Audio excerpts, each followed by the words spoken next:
What is up, guys? RHNS here, coming to you with this month's video for United Ghostes with some really important news that you guys have probably already heard by now. Sometime yesterday afternoon / yesterday evening from the time this video was recorded, the Yu-Gi-Oh! Official TCG Twitter released that on January 2016, Breaker of the Shadows Cyber Dragon Infinity will be coming.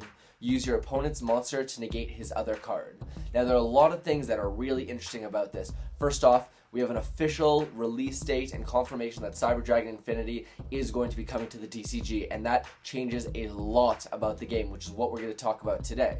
So we now have it confirmed that Cyber Dragon Infinity isn't coming in the next set, Dimension of Chaos, but the set after, which is Breakers of the Shadow. We also know what Cyber Dragon Infinity does, and if you're not familiar with it, it is a rank 6 light machine type monster requiring 3 level 6 light machine type monsters to summon, and its effect says you can also XYZ summon this on top of a Cyber Dragon Nova once per turn as the XYZ material, and of course XYZ material attached to that monster also becomes XYZ material on this card. It gains 200 attack for each XYZ material attached to it. Once per turn, you can target one other face-up attack position monster on the field and attach it to this card as XYZ material. During either player's turn, when a card or card effect is activated, you can detach one XYZ material from this card, negate the activation, and if you do, destroy it. Now, one of the things that struck me as odd is that when Konami actually tweeted the picture of Cyber Dragon Infinity coming out of Breakers of Shadows, it seemed a little weird because the effect was covered. Now, usually when Konami leaks something in the OCG, the effect is covered because they just don't want to release it again, they want it to be a surprise. But what's strange is that we already know the effect since it's been legal in the OCG for a long time. So that begs the question whether it will be errata in the TCG.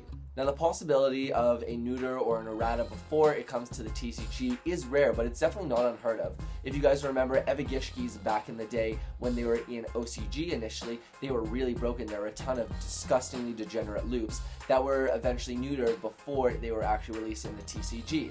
Now, it's not impossible that Cyber Dragon Infinity got errata or could get errata when coming to the TCG. As you guys can notice from the latest OCG ban list, Konami understands this card is a problem, and while Cyber Dragon Infinity isn't the problem itself, it's super easy to summon with Elder God Norden and Ptolemaeus. And as you know from the latest OCG ban list, both of those cards were the only 2 cards that were banned. So Konami definitely acknowledges how powerful and broken and easy this card is to summon.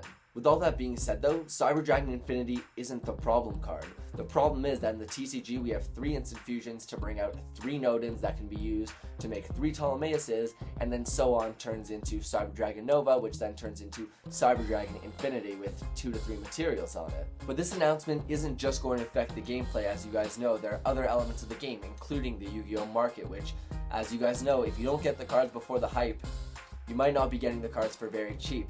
As of right now, Ptolemaeus for the ultra rare and ultimate rare, you could find the lowest anywhere between $27 to $30 at minimum. Maybe you could find it at $25. Cyber Dragon Nova in the past 24 hours has already gone up a couple bucks. It's at almost $8, closely, shooting up to 10. And you have to remember, this was a card that came in a structure deck. I know a couple people bought the structure deck to get some of the staple cards and to just build the Cyber Dragon deck, but nobody really realized that this Cyber Dragon Nova would turn into a broken card. So at $8 right now, you might want to pick yours up ASAP. Same with Ptolemaeus, because those are both going to be format defining cards if nothing is done. Instant Fusion isn't going to be that big of a problem to get. Most people already have them, seeing as most people are already playing Nodin, and with Nodin being a tin that's still in circulation, it's not going to jump in price for a very long time. Now, whether or not this is going to be terrible for the game or whether Konami is going to fix it before it actually comes to the TCG, we don't really know. As of now, we do not know the confirmed TCG effect for Cyber Dragon Infinity, and we also don't know what the upcoming ban list is or when a ban list is going to come out, because we haven't seen one yet, and it's been a couple months. It seems like it should be dropping soon. But of course, Konami did say that they will no longer be following a set schedule or a set date for when the ban list is coming out. So we're left up to mystery here.